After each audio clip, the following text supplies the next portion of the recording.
Hello and welcome back to another video. Let us get started with secure synopsis of 20th July 2021.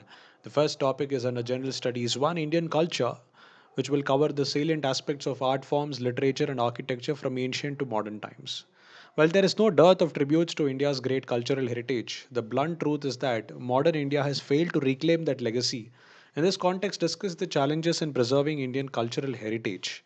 So this is mostly related to India's cultural heritage and its deteriorating situation, and how can we uphold it for the future generation to understand the volumes of culture that India has actually lived for so far in these years. So India has a vast basket of living and diverse cultural traditions, traditional expressions, intangible cultural heritage comprising masterpieces which need institutional support and encouragement with a view to addressing areas critical for the survival and propagation of these forms of cultural heritage. Preserving our heritage is enshrined as fundamental duty in our constitution.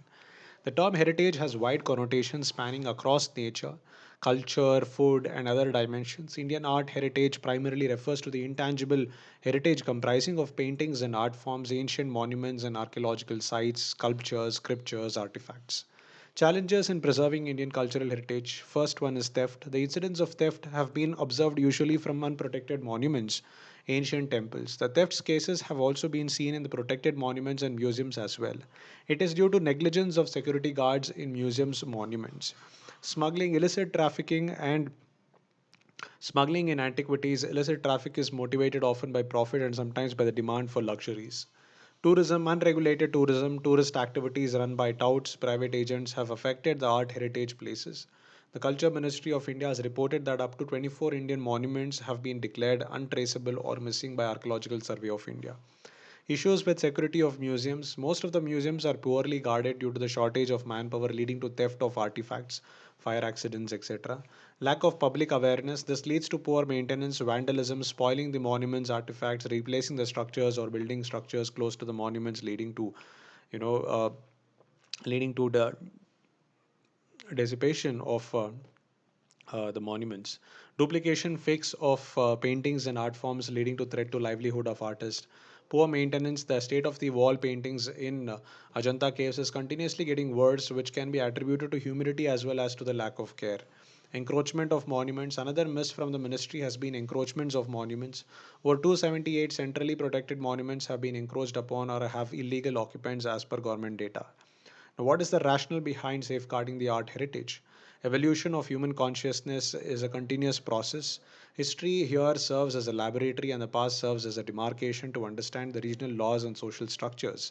This understanding helps us in progress towards an ideal society. The art heritage is the identity and pride of our country. It is duty of every citizen to protect, preserve, and perpetuate the cultural richness. Tourism potential for art, monuments, and museums is very high. Tourism generates revenue for the state as well as private artists due to the money multiplier quality.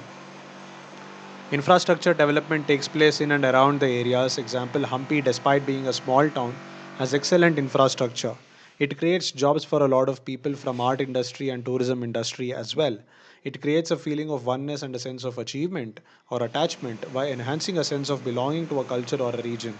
Every historical site has an important story to tell, and these stories have inspired many people to strengthen their convictions and commitment to fight injustice and oppression. Now, what is the way forward? Strengthening legislations and initiatives. The Antiquity Act of 1947, the Antiquities and Art Treasures Act of 1972 particularly provide for the prevention of smuggling and illegally dealing in antiquities. Recent bill to amend the Ancient Monuments and Archaeological Sites and Remains Act, which allowed construction within 100 meters of protected monuments, should be avoided.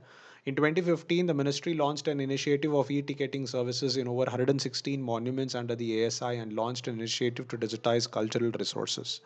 Strengthening institutions, the CAG report on preservation and conservation of monuments and antiques clearly indicates that the Archaeological Survey of India for this purpose needs to be more proactive and vigilant in its efforts, and ministry needs to develop an aggressive strategy for the same. Tapping of the public private partnership models for the sustenance of arts and crafts, setting up at least one museum in each district with different chambers for visual and other forms of art, architecture, science, history, and geography with regional flavor. Artists from the field of architecture, sculpture, painting, handicrafts, puppetry, music, dance, theatre, and literature will be graded by the center on the basis of their performance. Cultural awareness, curriculum modification, identification, and inclusion of heritage as an asset in school, open departments of heritage management on the lines of Ahmedabad University, introduction of a compulsory offline and online training for tourism purposes willing to undertake ventures, heritage depiction and promotion through immersive technology and augmented reality, reclassify heritage and announce awards for people with exceptional heritage sense, greater involvement of universities in schemes promoting arts and culture, as well as inclusion of fine arts as a subject in universities, adaptive reuse of heritage sites, restoring the historical sites in the form of festivals and inducing festivity linked perceptions, recognizing cultural heritage tourism as an upcoming industry by building cultural resources with an adaptation of scientific and technological knowledge to local circumstances as well as forming partnerships between local and global bodies. Conclusion: it is the duty of every citizen to value and preserve the rich heritage of our composite culture. The art and culture of our nation are a vast continuum evolving incessantly since time immemorial. Naturally, preservation and conservation of India's rich cultural heritage and promotion of all forms of art and culture, both tangible and intangible, including monuments and archaeological sites, anthropology and ethnology, folk and tribal arts, literature and handicrafts, performing art of music, dance, drama, and visual arts of painting, sculpture, graphics is essential and assumes a lot of importance. Let's move on to the next topic, General Studies 2, which is about bilateral, regional, and global groupings and agreements involving India or affecting India's interests. Account for India's future role and policy in Afghanistan in light of American exit. American troops are set to withdraw from the country by September 11 this year, but the shadow of re engagement looms, raising security concerns beyond South Asia. The resurgence of Taliban is a huge concern not only for Kabul but for regions in South Asia and beyond. Taliban militants have seized dozens of districts in recent weeks and are now thought to control about a third of the country, ahead of the withdrawal of US and Western troops from Afghanistan by September 11. Let's have a look at the background of this US and Afghanistan policy. US signed the Doha Agreement in Feb 2020, tangling a carrot of full of withdrawal, hoping the Taliban would agree to be part of an interim government. The flawed peace process, which offered a clear early edge to the Taliban, caused a deadlock in the Doha process. Unlike Iraq, there was clear political support for the US forces to remain in Afghanistan, but the US chose to shed the occupier tag and distance itself from grievances against governance and harm to civilians over the past 20 years. Let's have a look at the implications for India when it comes to the US and Afghanistan policy. India is wary of the future of the Afghan government without the support of the US military, as it will trigger a geopolitical flux in the region. If peace talks do not fall through and there is a reneging of the terms of the Doha Accord by the Taliban, then this consequence directly threatens India's political security and economic interest in Afghanistan. The withdrawal from Afghanistan will only bring challenges for the Indian subcontinent, as the US military presence kept a check on the radically extremist forces and created the possibility of a conducive environment for India to work with Afghanistan. The withdrawal can lead to a surge in international and regional terrorism, re emergence of Taliban's influence on Pakistan, and the political instability it will create in the region. India's larger concerns are about the resurgence of Taliban, which can undoubtedly reassure and incite the extremist elements in Kashmir and other parts of India through India focused militant groups such as Lashkar e Toiba and Jaish e Mohammed, which are believed to have relocated to Afghanistan in large numbers. Unlike the United States, both India and Pakistan share a geographical proximity to Afghanistan. Therefore, any political instability in the region will affect both the countries. What is the possible future role for India in Afghanistan? New Delhi must move swiftly to regain the upper hand in the narrative in Afghanistan. India's approach has to be within the format of Afghan led and Afghan owned peace and reconciliation. The following should assure India a leading position in Afghanistan's regional formulation. India's assistance of more than $3 billion in projects trade of about $1 billion, a $20 billion projected development expenditure of an alternate route through Chabahar. India's support to the Afghan National Army, bureaucrats, doctors, and other professionals for training. The Indian government must strive to ensure that its aid and assistance is broad based to centers outside the capital, Kabul, as well. This should be the case even if some lie in areas held by the Taliban. India must also pursue opportunities to fulfill its role in the peace efforts in Afghanistan. An understanding between Iran and US on Afghanistan is as necessary for lasting peace as well, and India could play a mediatory part. India should also use the UN's call for a pause in conflicts during the novel coronavirus pandemic to ensure a hold on the hostilities with Pakistan. Above all, New Delhi must consider the appointment of a special envoy, as it has been done in the past, to deal with the efforts in Afghanistan. India's engagement should be conditional on Taliban joining the mainstream politics. India should not give legitimacy to a government in exile. Taliban's political office is based in Doha, in its own neighborhood. New Delhi should, using its regional clout as well as its deep ties with both the US, Russia, strive for what Mr. Jaishankar called double peace, both inside Afghanistan and in the region. Now, what's the way forward for India? In the unfolding situation, New Delhi will have to quickly reorient its Afghan strategy. At the same time, Delhi must prepare to discuss what are real and serious differences with key regional and international partners in the Taliban and the future of Afghanistan. To safeguard its own interest, India needs to reorient its policies towards Afghanistan and deal with the changing dynamics of power shift in the region. Despite India's foreign policy orientation moving more towards the US and the West, the new Afghan strategy will have to be synchronized with an entirely different set of players. Let's move on to the next topic, that is GS2, government policies and interventions for development in various sectors and issues arising out of their design and implementation. The next topic would be science and technology developments and their application and effects in everyday life.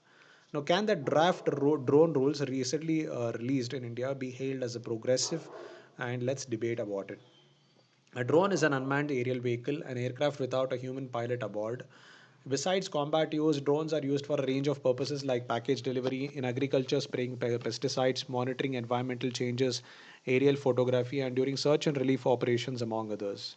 Increasing the use of drones in warfare and other areas has brought into focus the potential the use of drones holds and the other issues related to its misuse, which is the rogue drones. India has an estimated over 6 lakh rogue or unregulated unmanned aerial vehicles. The Ministry of Civil Aviation recently released the updated draft drone rules 2021 for public consultation, which will soon replace the UAS, that is Unmanned Aircraft System rules 2021, that was released on 12th March 2021. The rules aim to create a digital sky platform as a business friendly single window online system for procuring various approvals.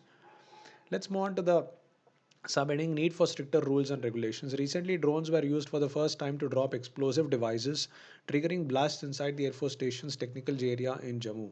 Over the past 2 years, drones have been deployed regularly by Pakistan based outfits to smuggle arms, ammunition, and drugs into Indian territory. According to government figures, 167 drone sightings were recorded along the border with Pakistan in 2019, and in 2020 there were 77 such sightings. With the rapid proliferation of drone technology and exponential growth of its global market in recent years, the possibility of a drone attack cannot be ruled out even in the safest cities in the world. Drones are becoming security threats, particularly in conflict zones where non state actors are active and have easy access to the technology. Let's put in the highlights of the draft drone rules of 2021. Digital Sky platform shall be enveloped as a business friendly single window online system. No flight permission required up to 400 feet in green zones and up to 200 feet in the area between 8 and 12 kilometers from the airport perimeter. No pilot license required for micro drones, nano drone, or for R&D organizations. No restrictions on drone operations by foreign owned companies registered in India. Import of drones and drone components to be regulated by DGFT. No security clearance required before any registration or license issuance. No requirement of certificate of airworthiness, unique identification number, prior permission, and remote pilot license for R&D entities. Coverage of drones under Drone Rules 2021 increased from 300 kg to 500 kg. This will cover drone taxis also. Issuance of certificate of airworthiness delegated to Quality Control of Quality Council of India and certification entities authorized by it. Manufacturer may generate their drones unique identification number on the Digital Sky platform through the self certification route. Maximum penalty under Drone Rules 2021 reduced to INR 1 lakh. This shall, however, not apply to penalties in respect of violation of other laws. Drone corridors will be developed for cargo deliveries. Drone Promotion Council to be set up to facilitate a business friendly regulatory regime. Let's have a evaluation of these draft rules. The draft rules are based on trust, self certification, and non intrusive monitoring. It cuts down red tapeism due to reduced human interference in approvals. There will be a minimum human interface on the Digital Sky platform, and most of the permissions will be self generated. It reduces the number of approvals needed to register a drone, the number of forms required for manufacturing, importing, testing, certifying, and operating drones in India from 25 to 6. with the fee reduced to nominal levels and no linkages of fees with the size of the drone, would eventually lead to more drones getting registered. The decision reflects a firm determination to foster growth of drones in India, even as security forces grapple with ways and means to deal with the asymmetric threat posed by rogue drones in the hands of extremists and non-state actors. The rules will go a long way in facilitating investments in drone technology in India. It facilitates a business friendly regulatory regime for drones in India, the establishment of incubators for developing drone technologies, and organizing competitive events to showcase drones on counter drone solutions. No pilot license would be needed for micro drones for commercial, non-commercial use, nano drones, and for R&D organizations, and there would be no restriction on drone operations by foreign-owned companies registered in India. The center also plans to set up drone corridors for the cargo delivery. So, what's the conclusion? Regulation and use of drones in India should be effectively implemented to foster technology and innovation and in the development of drones and improve the ease of doing business by sidelining unnecessary requirements and creating a single window process. The government should ensure protection of privacy of citizens by limiting the use of drones for surveillance. It is important to use drones responsibly to minimize negative impacts on wildlife, including birds. Possibilities of drone related accidents should be minimized by strict enforcement of regulations. Next topic, challenges to internal security through communication networks, role of media and social networking sites in internal security challenges, basics of cybersecurity, money laundering and its prevention. In the light of recent Pegasus attack in India, discuss the need for strengthening data laws to reassure the right to privacy of the individual. Spyware is software that is installed on a computing device without the end user's knowledge. Pegasus is spyware that can be installed on mobile devices. It is regarded as one of the most sophisticated smartphone spyware. In May 2019, the Pegasus was being used to exploit WhatsApp and spy on potential targets. The spyware named Pegasus is developed by the Israeli cyber arms firm NSO in 2016. According to the Pegasus project, it has been reported that Pegasus, the malicious software, has allegedly been used to secretly monitor and spy on over 300 verified Indian mobile telephone numbers. It includes those used by ministers, opposition leaders, journalists, the legal community, businessmen, government officials, scientists, rights activists, and others. The Pegasus project, a Paris based media non-profit Forbidden Stories and Amnesty International accessed a leaked database of thousands of phone numbers across the world targeted by spyware called Pegasus. They shared the data with global media organizations as part of a collaborative investigation called Pegasus Project. An Israeli company called NSO Group makes Pegasus a spyware capable of extracting data from a phone. According to the report, at least two union cabinet ministers, three opposition leaders, a constitutional authority, government officials, scientists, and over 40 journalists in India were targeted. Threats posed by surveillance on rights against right to privacy. The very existence of a surveillance system impacts the right to privacy and the exercise of freedom of speech and personal liberty under Articles 19 and 21 of the Constitution.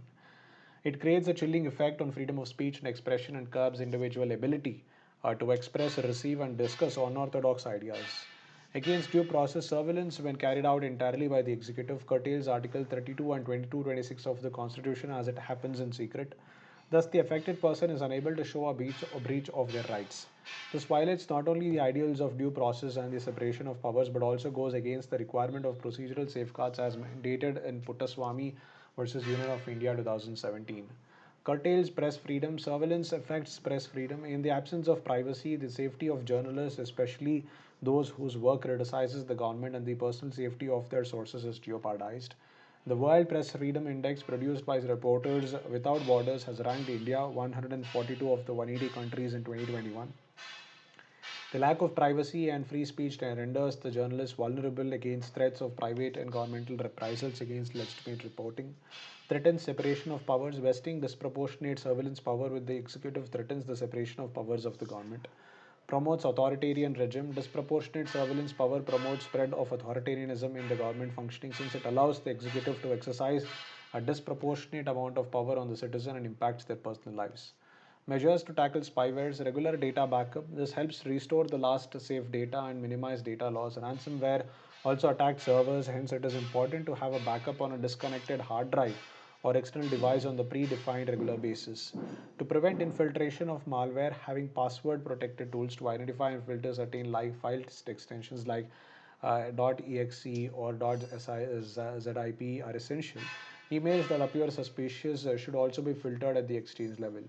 User awareness among users needs to be created to avoid opening the unsolicited attachment.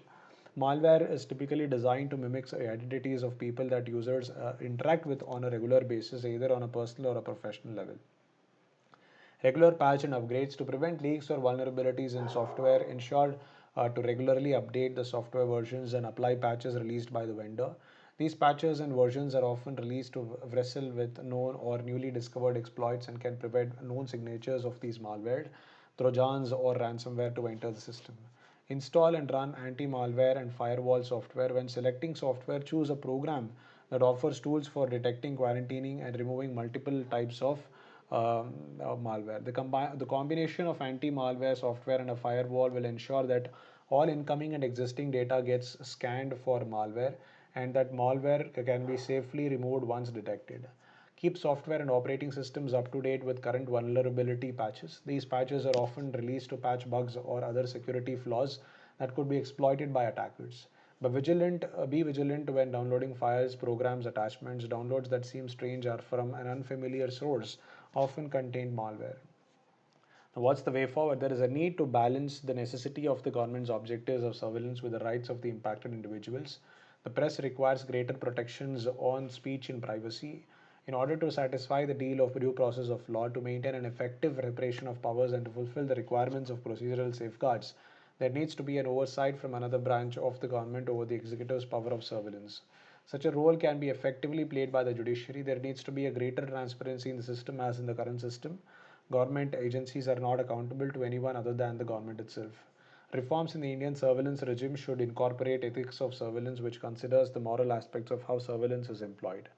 What's the conclusion? Surveillance reform is the need of the hour in India as a comprehensive reform of the surveillance framework is long overdue. This is also the right time across the world. There is an increasingly urgent debate about how to protect basic rights against encroachment by an aggressive and intrusive state which wields the rhetoric of national security like a sword. General Studies 3. The topic under this is Conservation, Environmental Pollution and Degradation, Environmental Impact Assessment. By highlighting the sources of marine pollution, analyze the impact of marine plastic pollution. So, oceans are the largest water bodies on the planet Earth. Over the last few decades, surplus human activities have been severely affected marine life on the Earth's oceans. Ocean pollution, also known as marine pollution, is the spreading of harmful substances such as oil, plastic, industrial and agricultural waste, and chemical particles into the ocean. Since oceans provide the home to wide variety of marine animals and plants, it is the responsibility of every citizen to play his or her part in making these oceans clean so that marine species can thrive for a long period of time.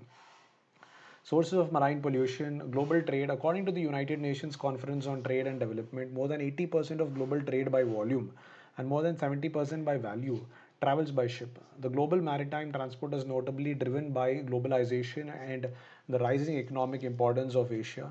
It has recorded an annual long term growth rate of about 3 to 4%. When in operation, ships produce fuel oil residues, which is called the slop. Previously, this residue was discharged into the sea. For instance, a container ship, which is powered by a 50,000 horsepower engine, generates 1.6 tons of fuel oil residue in the form of sludge in relation to a daily consumption of 180 tons of fuel. Shipping infrastructure has been more immediately implicated in the diffusion of alien species. One outcome of digging canals is the incidental migration of fish and aquatic plants between formerly remote bodies of water like the Caribbean and the Pacific via the Panama Canal or the Mediterranean and Red Seas via the Suez Canal. Of far greater consequence in recent years, the use of ballast water to stabilize ships has led to the introduction of aquatic invasive species like the Chinese mutton crab from Asia to the Thames, the zebra mussel from the Black Sea to North America, and the North American common jellyfish to the Black Sea. The harm done by these species, among many others, has resulted in billions of dollars in damages to municipal infrastructure, native fisheries, and coastal habitat. Plastic waste. Historical data tell us about 75% of coronavirus plastic will likely become waste clogging or landfills and floating in our seas, and the costs are staggering. A recent study found that the amount of plastic waste entering the ocean from land each year exceeds 4.8 million tons and maybe as high as 12.7 million tons.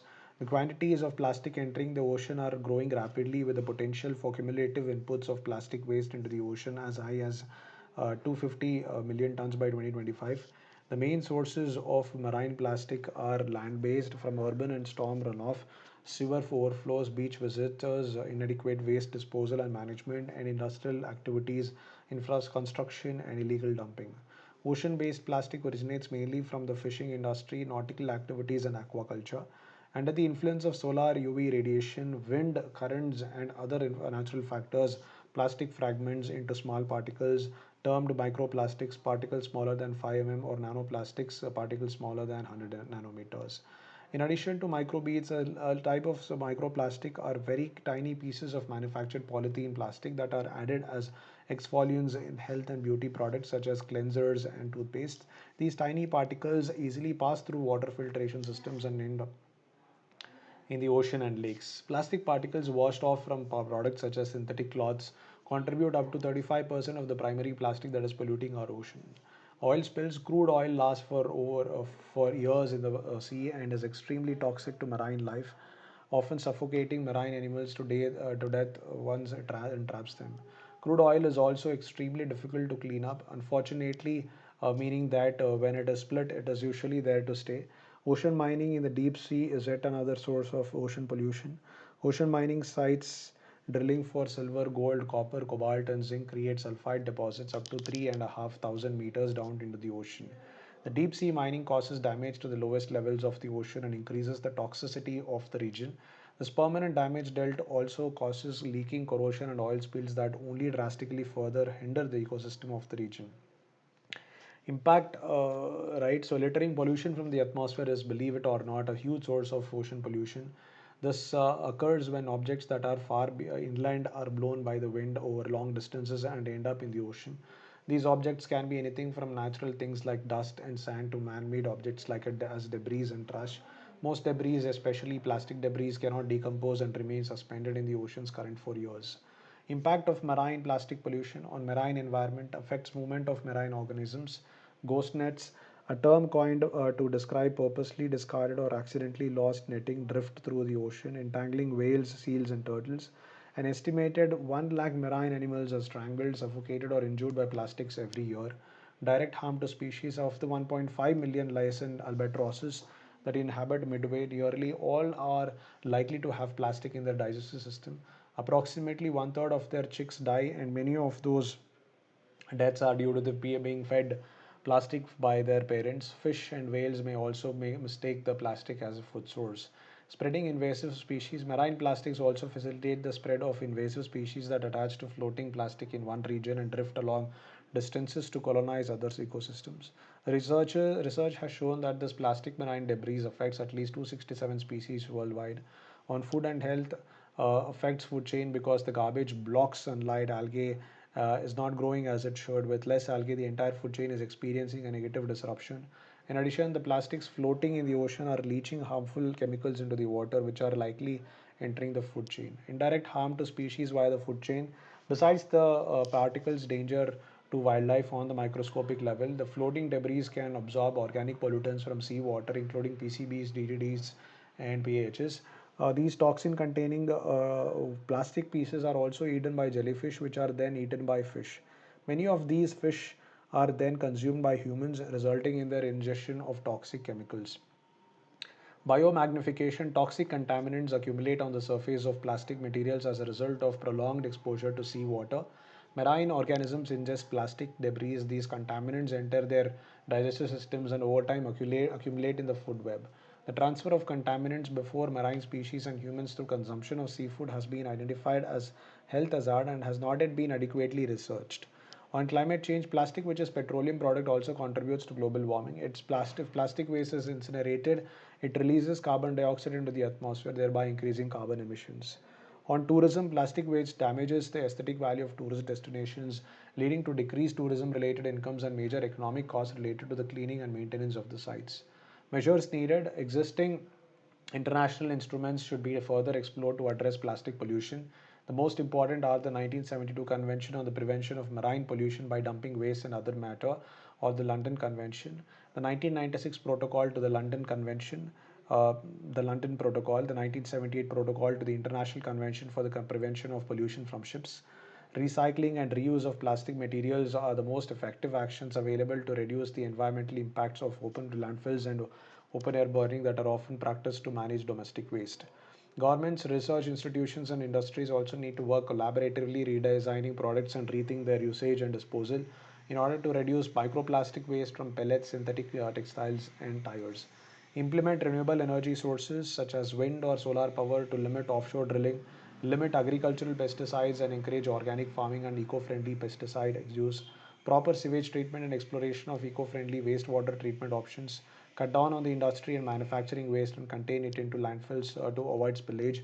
Use of biotechnology, bioremediation, use of specific microorganisms to metabolize and remove harmful substances to treat oil spills to individual level reduce carbon footprint by adopting a green lifestyle. Have a global treaty on banning single use plastics and collaborated effort to clean up the ocean. Identify chemical pollutants, hotspots, control the use and release of chemicals in mining, promoting recycling of used oil in urban areas. Increase funding for marine pollution prevention and control by introducing market based incentives, applying the polluter pays principle. Public private partnerships should also be established to provide financing, improve public awareness, and develop innovative approaches to reduce marine pollution. Measures to tackle marine plastic pollution.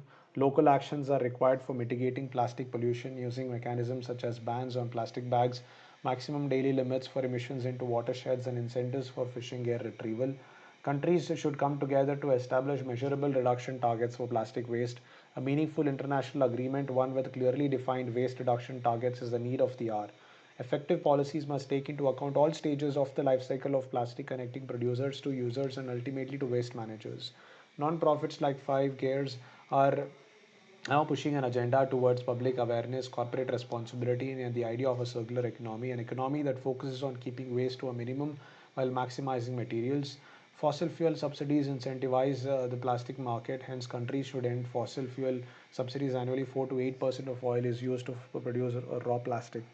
India has a major problem dealing with plastics, particularly single-use shopping bags that reach dumping sites, rivers, and wetlands along with other waste. The most efficient way to deal with the pollution is to control the production and distribution of plastics. Banning single-use bags and making consumers pay a significant amount for the more durable ones is a feasible solution. Enforcing segregation of waste will retrieve materials and greatly reduce the burden on the environment. Waste separation can be achieved in partnership with the community and presents a major employment opportunity.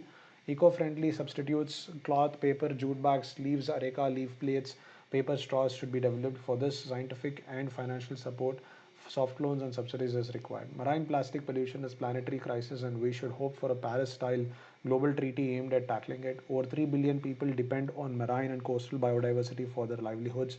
In this context, ocean health must be treated as a global issue, and all nations should act in concert to implement sustainable development goal to conserve and sustainably use the oceans, seas, and marine resources for sustainable development.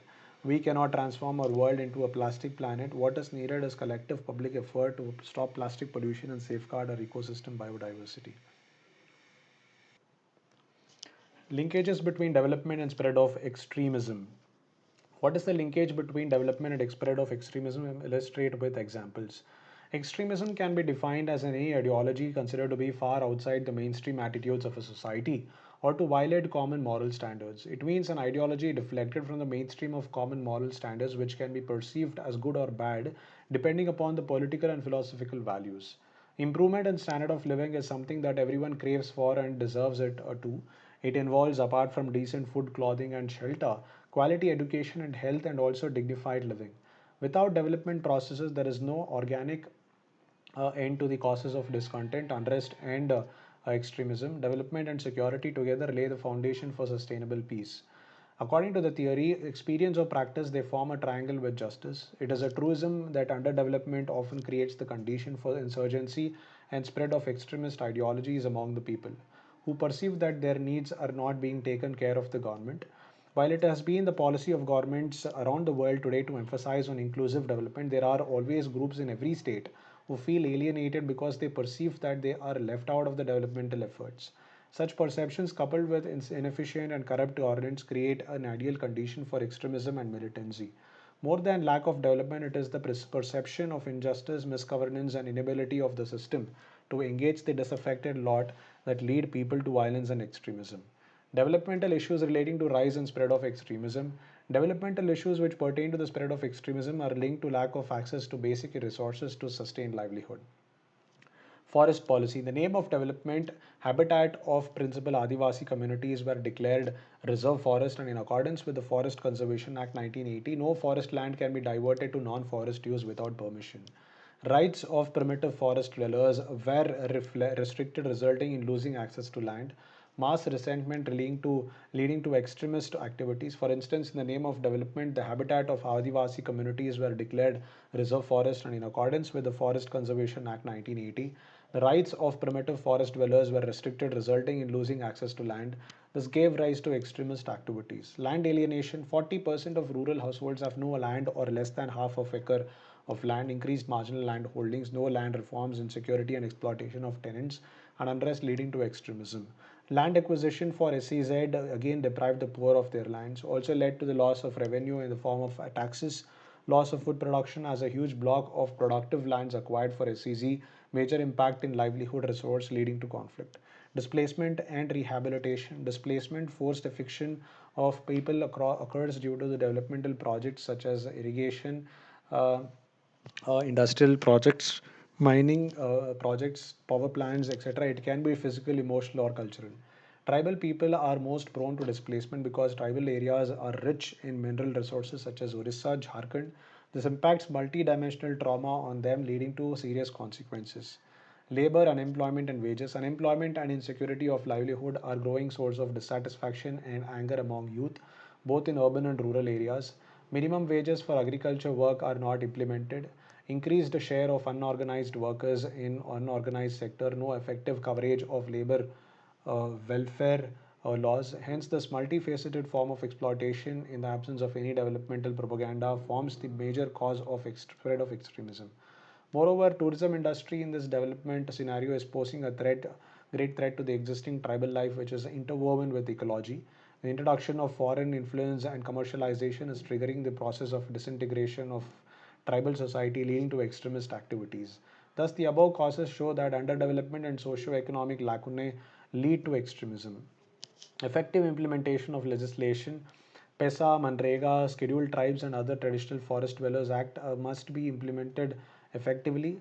Land related measures. A serious effort must be made to continuously implement the land ceiling issues for distribution amongst the most vulnerable section of the landless poor. Land should be acquired by government for SEZ by paying proper compensation to the farmers. Land tribunals or fast track courts must be set up for speedy disposal of land ceiling cases. The loopholes in the respective state ceiling laws must be corrected. Basic amenities and infrastructure. Failure to provide infrastructure and services as per national norms is one of the much discriminatory manifestation of governance in extremism affected areas. Basic services to standards among the people in these areas to be given top priority. Government issues or governance issues. Areas in central India where unrest is prevailing covers several states like Andhra Pradesh, Orissa, Chhattisgarh, Madhya Pradesh, Jharkhand, and parts of Maharashtra are manually administered. State intervention, both for development and for law and order, are fairly low. Local populations present in the tribal areas are being exploited by the armed and rich people. Government should take necessary action in protecting these people. The basic steps required in the direction include establishment of the credibility and confidence of government, keeping a continuous vigil for fulfillment of people's vision, effective protection, peace and good governance, sustainable development with equity in tribal areas will make extremism low in tribal areas.